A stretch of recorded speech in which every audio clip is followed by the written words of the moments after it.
a Abud Ongi, analista geopolítico que ya está con nosotros. ¿Qué tal? Abud, muy buenas. Buenos días. Hola, buenas tardes para ustedes en España. Aquí todavía Bueno, estamos en el día en México.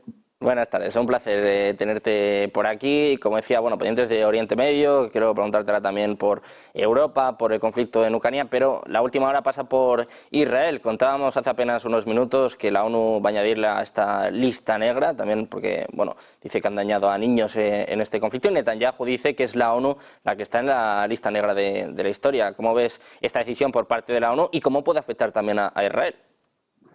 A mí en lo personal me sorprende muchísimo, digamos, la actuación de todo el mundo ahora, hoy en día, en contra de Israel, en el sentido de que el conflicto entre Israel y Palestina, o los países árabes en términos generales, es un conflicto que ya tiene casi 100 años, desde 1948, cuando se pronunció la primera vez establecer el Estado de Israel y todo lo que sucedió después. ¿Qué es lo que cambió hoy en día para que todo el mundo empiece a declarar a Israel como un Estado que está en la lista negra, si se puede llamarlo de esta forma? Estoy muy convencido que el conflicto con Gaza es un conflicto politizado al 100%, a diferencia de todo lo que ha sucedido antes. Este conflicto ayuda en lo personal a Benjamín Netanyahu, ayuda en lo personal a su gobierno, porque le permite estar en el poder. Recordamos que unas semanas antes de que empiece el conflicto, Israel era un caos porque había manifestaciones en contra de Benjamín Netanyahu, en contra de su reforma judicial. Todo esto se calmó hoy en día, o por lo menos mediáticamente, gracias a ese conflicto que se generó con Gaza. Entonces, a mí me cuesta un poquito, es bueno ver que los países ya están más conscientes de un conflicto que ya tiene muchos años más, pero no quiero que caigamos en el mismo error que está sucediendo en el caso de Rusia y Ucrania.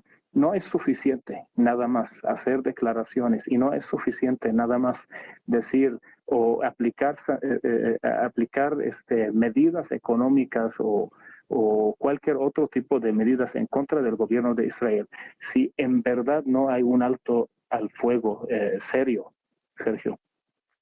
Bueno, pues pendientes de este alto el fuego, siguen las negociaciones. Decía la CIA, bueno, pues que piensa que Netanyahu de momento no está elaborando planes para el día después. Bueno, muy pendientes sin duda de lo que sucede en Oriente Medio. Quiero preguntarte también por lo que sucede en Europa. Estos días han sido protagonistas Macron, Biden y Zelensky con la conmemoración del desembarco de Normandía. Sobre todo, me atrevería a decir que ha sido protagonista el presidente francés, Emmanuel Macron. Ayer anunciaba el envío de más cazas, sugería incluso el envío de instructores militares. Parece, bueno, pues que es el más decidido, ¿no?, a intervenir en el conflicto en Ucrania y sobre todo a cruzar las líneas rojas del presidente ruso, Vladimir Putin. ¿Cómo valoras el papel del presidente francés? Exactamente. Desde mi punto de vista, todo lo que está sucediendo desde la Casa Blanca es un acto de campaña. Ahora, ¿qué tiene que ver la Casa Blanca con Francia? Independientemente a lo que se dice, yo soy alguien que busca normalmente los datos, los números duros. Y los números duros que podemos consultar en cualquier plataforma de estadística nos dice que Estados Unidos es el país número uno en invertir en Ucrania, perdón, en este tiempo de la guerra. Estados Unidos ha invertido aproximadamente 70.000 millones de dólares desde que empezó el conflicto Rusia-Ucrania en tres tipos: ayuda militar, humanitaria y financiamiento. 70.000 millones de dólares.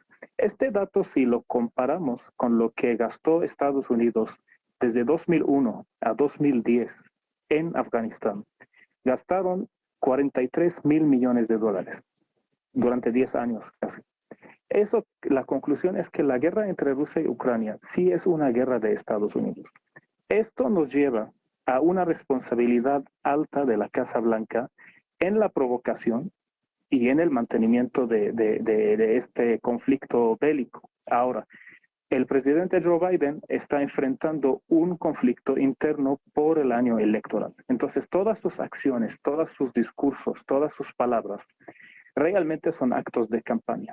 El hecho de no ayudar a Ucrania y frenar desde hace unos meses la ayuda a Ucrania. De hecho, en la misma reunión en Francia, fue la primera vez que Joe Biden pide disculpas a Zelensky por frenar la ayuda militar a Ucrania, lo cual provocó un avance del lado ruso. Eso fue ayer o antier en estos 2 días. Esto, entonces, como una forma de ayudar a Ucrania, Joe Biden, de una manera indirecta, está empujando a los países europeos a presentar ayudas más notables a Ucrania porque él internamente no va a poder porque está en un año electoral. Bueno, pues pendientes del presidente de Estados Unidos, de Joe Biden, también de la respuesta por parte de Rusia. Esta misma semana escuchábamos al presidente ruso, a Vladimir Putin, hablaba de las contramedidas, ¿no?, que van a llevar a cabo precisamente contra Estados Unidos, también contra Reino Unido, contra Francia, y parece que el primer paso se ha dado en las últimas horas. Se va a ejecutar más bien la semana que viene estos ejercicios navales en Cuba. Se habla también de Venezuela, claro, lo que viene a ser el patio trasero de Estados Unidos. Por eso te quiero preguntar, ¿cómo valoras estos movimientos por parte de Rusia y cuánto de parecido tienen con la crisis de los misiles cubanos que vimos ya hace varios años?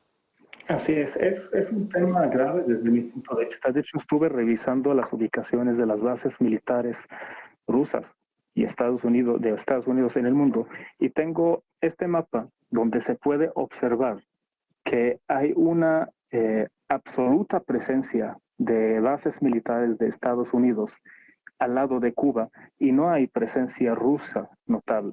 Entonces, el hecho de mandar ese tipo de submarinos nucleares, ese tipo de barcos, yo creo que es una provocación directa. Es una provocación directa. Y Vladimir Putin sabe que el gobierno de Estados Unidos, hoy en día, y regreso al mismo punto, en esta temporada electoral, que muy probablemente desde mi punto de vista va a llevar a Joe Biden al fracaso y va a regresar Donald Trump a la Casa Blanca, en estos meses Estados Unidos no va a poder actuar o hacer acciones tan claras. Entonces, es una provocación que sabe previamente que no va a poder tener respuesta clara y inmediata a esto. Vamos a ver en qué quedan estos movimientos por parte del presidente ruso Vladimir Putin, que bueno, es que advirtió hace apenas unos días sobre esto. También ha advertido en las últimas horas sobre el uso de armas nucleares, otra de las cuestiones que están en estos momentos sobre la mesa. Decía bueno, que ellos no están blandiendo las armas nucleares, que es una opción pues que no le gustaría ejecutar, ni mucho menos. Habla incluso de que no le gustaría llevar a cabo esto en Ucrania, pero ha dicho que no tendría reparos en cambiar la doctrina nuclear, que están pensando cambiar algunas cosas. Quiero preguntarte por esta cuestión, ¿cómo de importante es o cómo sería de importante un cambio en la doctrina nuclear por parte de Rusia? Mire, desde mi punto de vista, la política nuclear es un elemento grave de tratar. En este sentido, yo no estoy de acuerdo nada más a mencionar países específicos y decir hay que controlar el programa nuclear de Irán o de Rusia o de Estados Unidos, etcétera. No, hay que controlar el programa nuclear del mundo, de todos los países del mundo. Obviamente, cuando se trata de potencias militares fuertes, ellos tienen la posibilidad de tener esa política avanzada, esas estrategias nucleares, esas tecnologías nucleares, pero eso no quiere decir que tenemos que estar seguros o tranquilos porque Estados Unidos tiene arma nuclear y Rusia cuando tiene armas nucleares o Irán cuando tienen armas nucleares tenemos que estar preocupados. Yo digo que tenemos que estar preocupados siempre y cuando existen todavía en el mundo armas nucleares y que puedan usarse en una guerra. Y ya sabe, pues es un daño enorme que puede provocar un arma nuclear. El hecho de esas provocaciones que están sucediendo desde que empezó el conflicto entre Rusia y Ucrania, el último del tema, lo que acaba de mencionar de los submarinos nucleares, simplemente quedan desde mi punto de vista en el ámbito de las provocaciones. No van a escalar a más, a menos de que haya otro factor que entre al mapa geopolítico, como China, porque China hasta el momento no ha actuado, no ha manifestado alguna acción y van a ser actos lamentables. Pues pendientes del papel de China, por el momento ha descartado su intervención en esta conferencia de Suiza, que va a tener lugar en nada, en poco más de una semana. También te quiero preguntar por más mensajes del presidente ruso. Ha mandado una advertencia directa a Europa, ha hablado también precisamente del papel de Estados Unidos y ha dicho literalmente que en el caso de que haya un intercambio de golpes entre Rusia y Europa, duda muchísimo que Estados Unidos vaya a intervenir. Claro, esto teniendo en cuenta la situación actual, ¿no? Teniendo en cuenta el conflicto en Ucrania, donde parece que poco a poco Estados Unidos va reculando, ¿no? Sí que dice, bueno, pues que va a seguir ahí, siga aportando ayuda, pero cada vez parece más evidente que Europa se está involucrando más y Estados Unidos, bueno, pues intenta quedarse un poquito al margen, ¿no? Claro, en el caso de una guerra con Europa sería bastante preocupante que esto sucediera. Exactamente, yo creo que estamos de acuerdo que Vladimir Putin sabe bien cómo puede actuar o cuál es el margen de actuar del presidente de Estados Unidos hoy en día. Y por eso está actuando de esta manera. Está muy claro, revisando las estadísticas, revisando los números, que Estados Unidos ha fracasado prácticamente en la guerra de Ucrania. La economía de Estados Unidos está sufriendo a partir de eso. La inversión alta que ha hecho en Ucrania está claramente mencionando que pues, es un conflicto estadounidense al 100%, porque gastó en 2 años en la guerra más de lo que gastó, casi al doble de lo que gastó durante 10 años en Afganistán. Entonces, todas las acciones de Rusia siguen siendo repitiendo lo mismo, siguen siendo provocaciones. Estados Unidos está buscando la forma de desligarse de la guerra entre Rusia y Ucrania.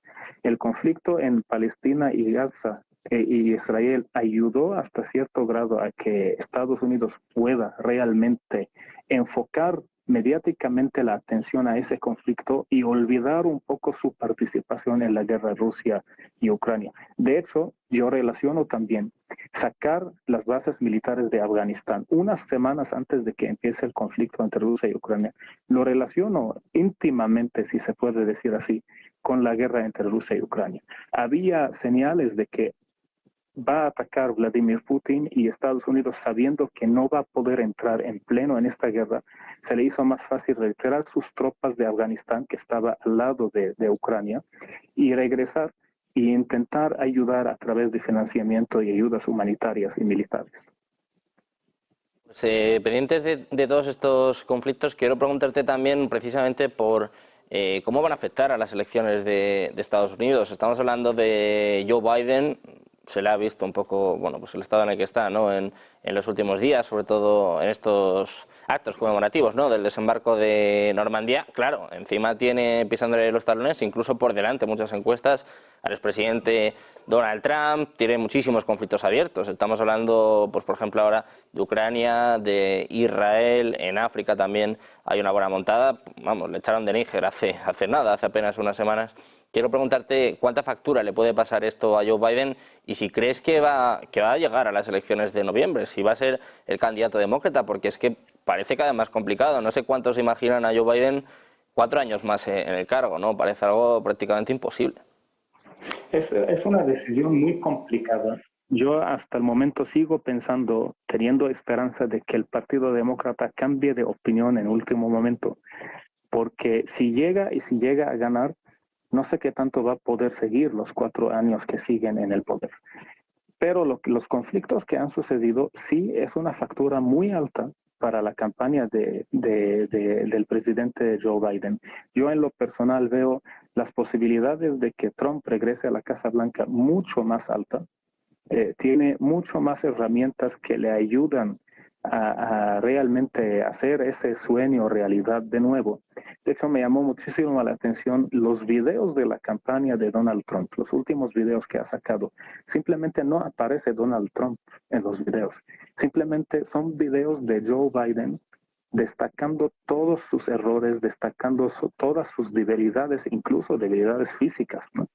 Entonces está empleando prácticamente todas esas herramientas a favor de su campaña. Y Trump, cabe también destacarlo, Trump desde las últimas décadas es el único presidente de los Estados Unidos de América que no ha empezado una guerra. Si comparamos, cada presidente ha empezado una guerra, ha terminado otra. Trump no ha empezado ninguna guerra y creo que si llega a la Casa Blanca, que es lo más probable, su política va a ser 100% económica, como fue sus primeros 4 años en el poder en la Casa Blanca. Bueno, pues pendientes de las elecciones de Estados Unidos, quiero preguntarte también por las elecciones europeas. Estábamos hablando antes del presidente francés, ¿no? De Emmanuel Macron, va a ser sin duda uno de los protagonistas. Vamos a ver qué sucede con von der Leyen, vamos a ver qué sucede, por ejemplo, con Viktor Orbán, que decía que en Europa está comenzando una especie de psicosis, ¿no? De cara a la guerra, encarnizada o protagonizada por el propio Emmanuel Macron. Decía Donald Tusk en las últimas horas también que hay dos opciones en estas elecciones europeas, o votar o ir a la guerra. No sé qué esperas de estas elecciones y, sobre todo, qué papel pueden tener también en todos estos conflictos que están abiertos ahora mismo. Si va a cambiar un poco, sobre todo, el tono una vez que pasen las mismas. Hay una tendencia mundial, Sergio, no nada más en Europa, en diferentes lados del mundo, pero en Europa está más notable, en Latinoamérica también hasta cierto grado, y es la inclinación hacia la derecha. Y esto realmente no viene por ideología, independientemente a los presidentes actuales que están en el poder. Hay un movimiento social que aquí en México le dicen mucho el voto de castigo. Es decir, ya no me funciona este gobierno, entonces voy a castigarlo votando a la oposición, votando al otro lado. Y así Latinoamérica, por ejemplo, pues estuvo cambiando entre izquierda, derecha e izquierda, derecha. Javier Milei en Argentina también es un gran ejemplo de esta reacción que tiene las sociedades en contra de los sistemas. Lo que está sucediendo en Europa en términos muy generales es lo mismo. No se trata de ir en contra de Macron o del partido que lo representa, sino ir en contra del sistema y buscar siempre los perfiles nuevos. Yo creo que lo que también la primera ministra de Italia es un otro ejemplo muy parecido al ejemplo de Javier Milei. En Francia vamos a tener, creo, un cambio también extremo y al final esos cambios que vienen de una base social más que una base ideológica, pues se aprovechan de todos esos conflictos que están cobrando facturas de todos los regímenes del mundo en ciertas palabras.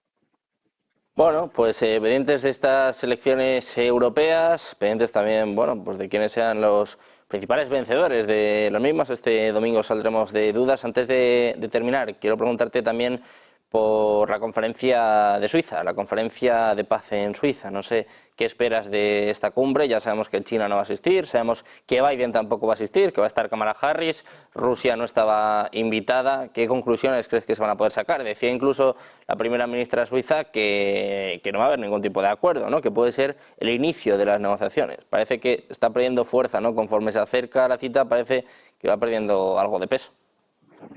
Simplemente espero de Suiza que siempre actúe como ha actuado durante décadas. Suiza es un país neutral, es un país que da cierta certeza cuando hablamos de conflictos militares, conflictos bélicos, conflictos entre países. Suiza siempre ha mantenido un papel neutral.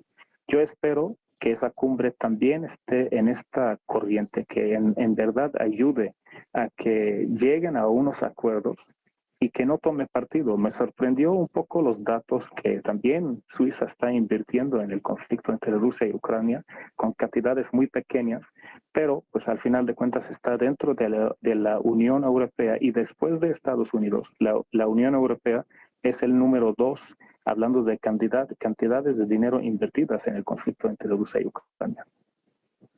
Bueno, pues pendientes de los conflictos abiertos en estos momentos, las elecciones que van a ser fundamentales en lo que queda de 2024. La primera cita la tenemos este domingo, la siguiente, me atrevería a decir la más importante, en noviembre. Veremos qué pasa en Estados Unidos y sobre todo cómo afecta a todos estos conflictos que aún están latentes. Muchísimas gracias, Abud, por estar con nosotros, un placer. Gracias por la invitación. Gracias por la invitación. Saludos.